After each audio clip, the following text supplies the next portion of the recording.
Wesh, big up. Putain, les boules. Et je viens de louer un appartement, T1 bis. Sur Besançon, dans le 25 Le Doubs. 510 € par mois. Alors là, j'ai le propriétaire qui arrête pas de me harceler, limite. Parce que la loi dit, en parlant d'un cautionnaire solidaire, c'est pas, la loi ne l'oblige pas. C'est une garantie. Tout le monde le demande, la plupart. Les agences, les particuliers, les bailleurs sociaux, tout le monde demande le cautionnaire solidaire, mais qui n'est pas obligatoire. La loi ne l'impose pas. Il faut savoir ça. Avant la signature d'un bail, tu te mets d'accord avec le bailleur, le propriétaire, pour la signature du bail, faire l'état des lieux et les dépôts de garantie, etc. Tu t'arranges avec lui. Si tu as un organisme qui te paye les dépôts de garantie ou ta banque, c'est bien. Sinon, tu peux éventuellement t'arranger avec lui pour payer en plusieurs fois le dépôt de garantie. Le dépôt de garantie, lui, ça lui sert en cas s'il y aura des dégradations, des loyers impayés, il va pouvoir puiser dessus. Mais quand le bail a été signé et qu'il n'y a pas de cautionnaire, le bailleur n'a pas le droit de, pour cette raison, de rompre le bail du moment que tu payes tes loyers, que tu honores tes loyers, voilà, que tu respectes ton engagement. Sauf que moi là, j'ai affaire à un propriétaire, que je suis arrivé, il a mis une pancarte sur le balcon, j'ai amené de visiter un appartement en face, un beau petit studio, bien isolé à 380 €, qui était loué, à mon avis, puisque quelqu'un l'avait déjà réservé. Je vois la pancarte, j'appelle, j'arrive, tout de suite, tic-tac, il m'a sorti les bails. Il m'a dit, vous me faites 2-3 chèques, je vous le loue. Ok. J'ai fait ça, tac, tac. J'ai donné un mois de caution, la moitié d'un mois de loyer, enfin un tiers. Et là, un mois de loyer pour ce mois-ci. Il reste donc à devoir un mois de caution que je vais payer en plusieurs fois. Si Dieu le veut. Sauf que là, il me casse les couilles. Alors c'est du genre le mec qui vient voir ce que tu fais en disant ah bah qu'est-ce que vous faites, viens voir où est-ce que les affaires que tu as mis, qu'est-ce que vous faites, qui c'est que vous recevez, salut ça va, qui c'est que vous recevez, etc. Donc je parlais, je disais du fait que le bailleur, le cautionnaire solidaire n'est pas obligatoire, la loi ne l'impose pas dans le cadre d'une location de logement, et que là bon bah moi je suis tombé sur un bailleur qui me casse les couilles, il arrête pas de me harceler limite.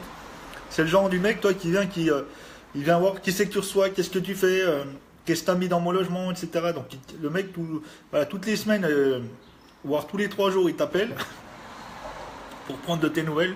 Comment ça se passe, nanana, tellement qu'il a peur que son loyer ne va pas être payé ou je sais pas quoi. Donc voilà, maintenant il me casse les couilles avec l'histoire d'un cautionnaire. Moi j'ai expliqué comme un avocat qui s'appelle Isaac, spécialisé en droit immobilier à Besançon. Ils m'ont dit, voilà, si le bailleur veut, parce que moi j'ai l'impression qu'il veut me foutre dehors, si le bailleur veut ah, j'ai pas de bol moi avec ça fait j'ai vraiment pas de chance avec les particuliers. Je lui dis de faire affaire avec des particuliers, voilà, faut mieux avoir un avocat, un conseiller juridique derrière soi, parce que ça fait 2 fois que ça m'arrive avec le local que j'avais, le local commercial, pas aux normes, qui devait être aux normes habitation, je devais faire des travaux, ça s'est jamais fait, personne n'a bougé. Et là, voilà, je trouve un truc, je me dis, ah bah tiens, il est sympa, il me loue son appartement du premier coup comme ça facilement, il me demande pas mes revenus, rien du tout. Et là, bah, je m'aperçois que bah, maintenant, il commence à se dire, ah bah merde, j'ai oublié de lui demander combien il gagnait. Il s'aperçoit qu'en ce moment, je travaille pas. Il se dit, merde, comment il va faire payer mes loyers, etc. Donc voilà, il flippe, donc là il fait son bordel pour en fait casser le bail. Et moi j'ai bien expliqué que voilà, la loi n'imposait pas, que maintenant il a signé, pour cette raison-là, il n'a pas le droit de casser le bail, parce qu'il me dit, il m'appelle, il me dit l'autre fois, bah écoutez, moi si j'ai pas de cautionnaire, je vais être obligé de rompre le bail, et puis au niveau de l'assurance, en cas d'incendie ça marche pas. J'ai appelé mon assurance Groupama Multirisque Habitation, il me dit, même si vous n'avez pas de cautionnaire, voilà, vous êtes assuré, tu payes ton assurance, t'es assuré, il y a le feu, t'es assuré. C'est une très bonne assurance Groupama. Et l'autre fois, par exemple, j'avais perdu les clés de la serrure du local. J'ai dû les faire tomber ou je sais pas. À Groupama, je les ai appelés. Ils m'ont même pas demandé de devis ou d'aller porter plainte. Ils m'ont remboursé cash la moitié des frais du comment ça s'appelle, serrurier. Donc là, voilà, moi je lui ai expliqué que voilà, pour cette raison, il y a 3 cas de figure où le bailleur peut te mettre dehors. Il a un membre, un proche de sa famille qui veut reloger. T'as pas payé tes loyers ou il vend, par exemple. Mais il doit donner un préavis, mais 3 mois avant la date d'échéance de la fin du bail. Par exemple, moi j'ai signé là un bail d'1 an par reconduction tacite reconductible.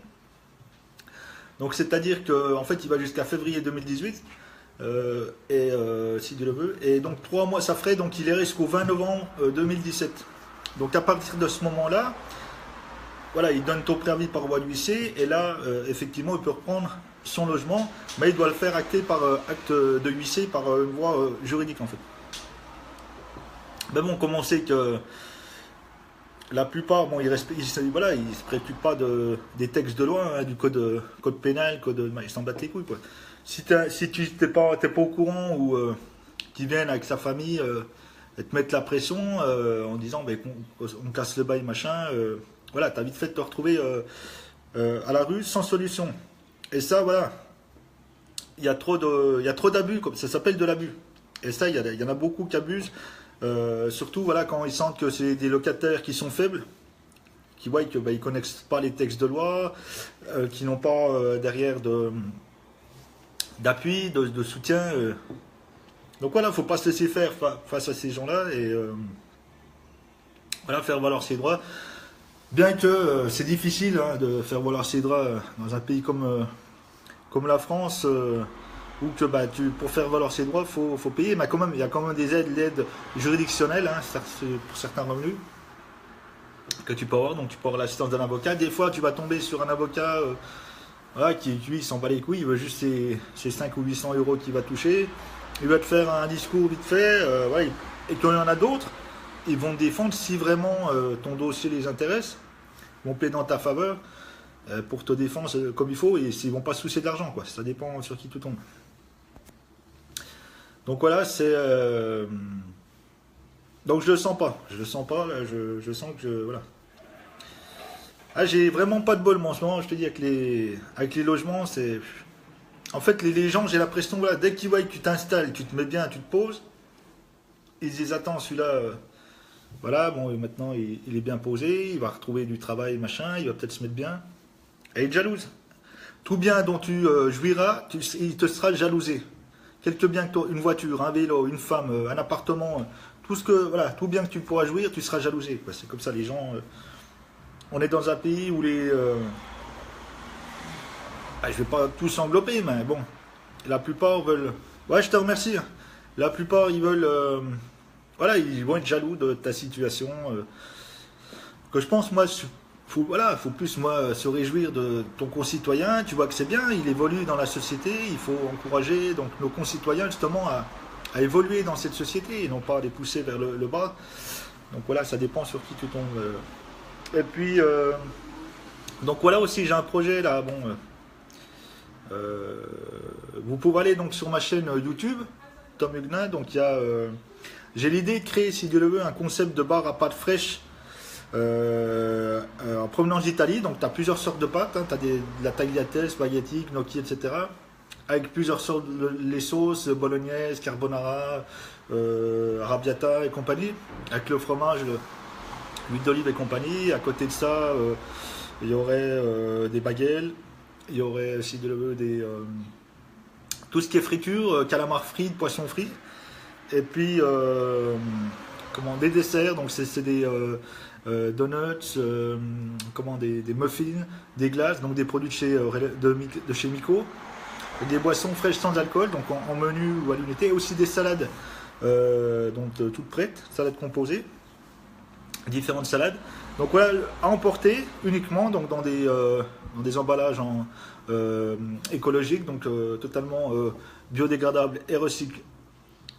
Voilà, Mezzo di Pasta, un petit peu sur les concepts des menus, mais eux ils ont la pâte sèche, Et voilà, ils ont des soupes à côté. Ils ont, ben, moi, je voudrais rajouter voilà, des sandwichs avec. Parce qu'il y a pas mal d'étudiants. C'était mieux dans la zone ciblée. À côté, bon, tu as plus des kebabs, des burgers, des pizzas, tu as aussi des sandwicheries. Donc tu as Subway par exemple qui est pas loin. Donc, et les étudiants, ils ont aussi une cafétéria. Donc voilà, donc j'ai besoin en fait de réaliser ce qu'on appelle un sondage. C'est pour savoir si c'est quelque chose qui plaît, hein, puis connaître tes habitudes surtout des clients, des futurs clients, etc. On peut aller sur ma page YouTube, ma chaîne YouTube. Tu tapes Tom Huguenin, Tom Huguenin, et il y a une vidéo où je montre, je suis devant le local, je suis dans la rue en question, c'est à Besançon, et tu as le lien pour remplir le sondage en ligne. Et aussi j'ai fait voilà, s'il y en a qui veulent participer, m'aider pour une partie du financement du projet. Donc j'ai mis en ligne un module, un formulaire de don en ligne sur Helloasso. Il y a aussi le lien en bas de la vidéo. Donc c'est des dons libres, vous pouvez donner ce que vous voulez, 1 euro comme plus ou moins. Donc voilà voilà, parce qu'il y a pas mal de mise aux normes à refaire. Bon, c'est déjà un local qui est voilà, bon, c'est un projet que je me dis, bon, bah, toi, j'ai 33 ans, je me dis, bon, il serait peut-être temps d'essayer de faire quelque chose. Bon, et puis, bon, moi, je suis cuisine formation, hein, je suis cuisine métier, c'est là-dedans que j'ai le plus d'expérience. Et donc voilà, il faut essayer. Bon, après, c'est pas sûr que. Parce que les banques, bon, c'est quand même la restauration, c'est difficile, hein, il y en a beaucoup qui se cassent la gueule, hein, qui ferment, surtout le traditionnel. Ce qui marche mieux, c'est la restauration rapide. Mais après, voilà, si c'est trop saturé, ça risque de pas marcher. Donc l'étude de marché, je sais pas, c'est si toi, s'il y en a qui souhaitent m'aider à financer ce projet, parce que faut dire que j'ai pas une thune pour financer le projet. Voilà, s'il y en a des fois, bon, c'est pas une obligation, hein.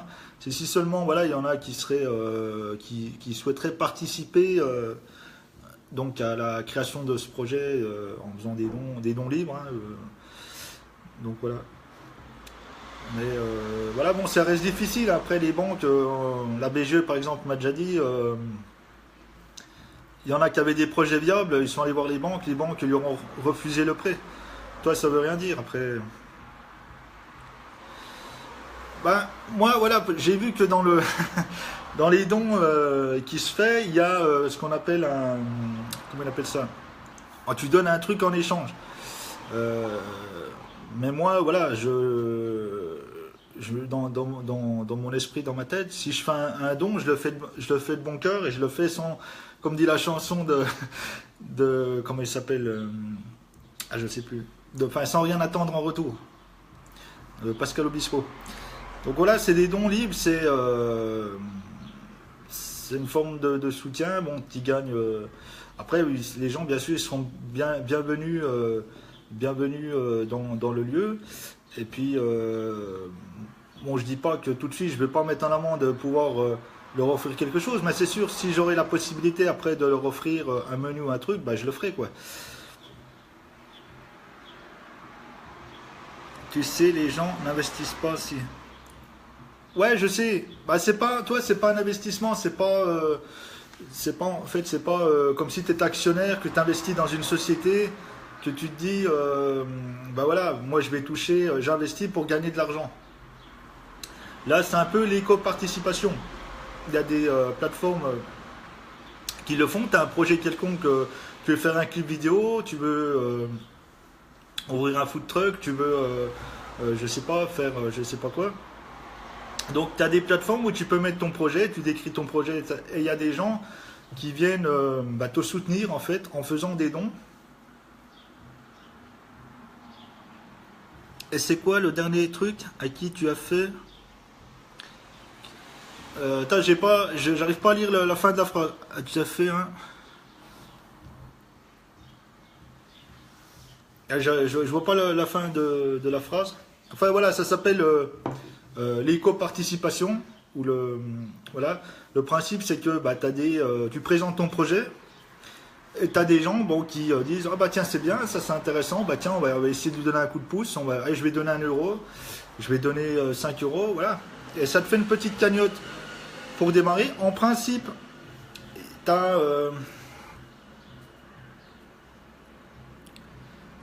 un don, bah là j'ai rien reçu en don, je viens de le mettre. Mais voilà, tu as plusieurs plateformes qui font ça et bon voilà, faut que ça plaise. Les gens vont te soutenir si tu as quelque chose qui leur plaît, ça leur intéresse. Bah normalement, tu as voilà, des fois tu donnes, bah tiens, je te donne un nom en échange, tu as un porte-clés, des fois ils donnent des petits trucs en échange, toi, en gage de remerciement. Mais bon, moi je pars du principe, voilà, je me dis, moi si je souhaite soutenir, faire un don, je vais le donner de mon cœur, je vais pas chercher à attendre qu'on me donne quelque chose en retour.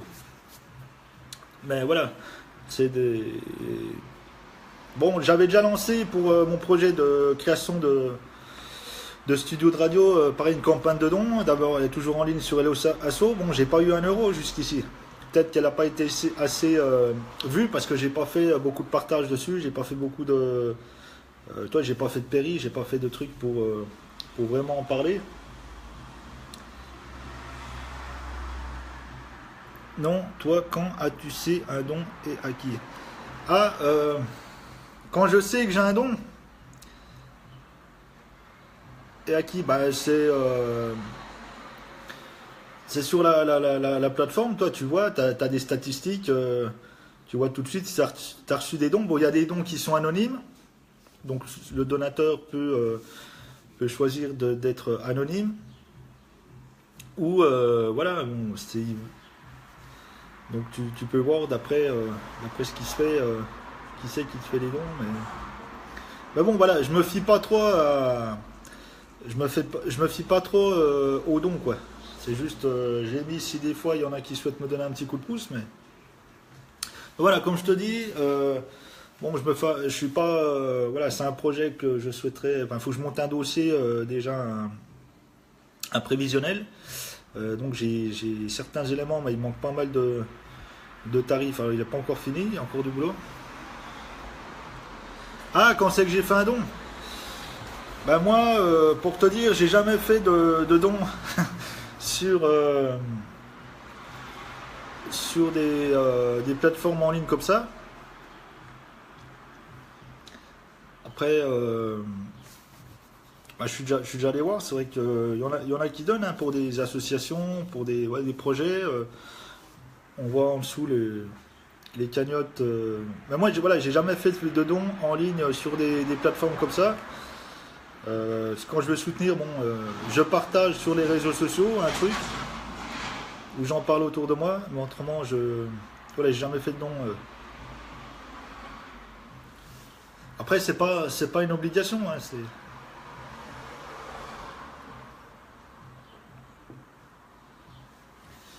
mais voilà, bon, il y a encore, j'ai encore pas mal de paperasse à faire, surtout bah, ce sondage qui est assez compliqué à faire. Sinon, bon, j'ai mis en ligne, autrement, bon, faut aller dans la rue, faut que j'aille interroger les gens dans la rue, donc c'est un peu. Puis en ce moment, ils annoncent pas mal de pluie.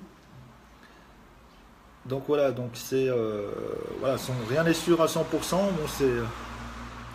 c'est un dossier à monter. Et puis après, bon, surtout que je suis pas accompagné, toi, pour un organisme de création d'entreprise, donc ça reste d'autant plus difficile, surtout que je vais pas pouvoir faire une étude de marché parce que c'est assez compliqué à réaliser, surtout quand on n'a jamais fait. Il y a des cabinets spécialisés, mais voilà, c'est des études à 5000 euros l'étude de marché.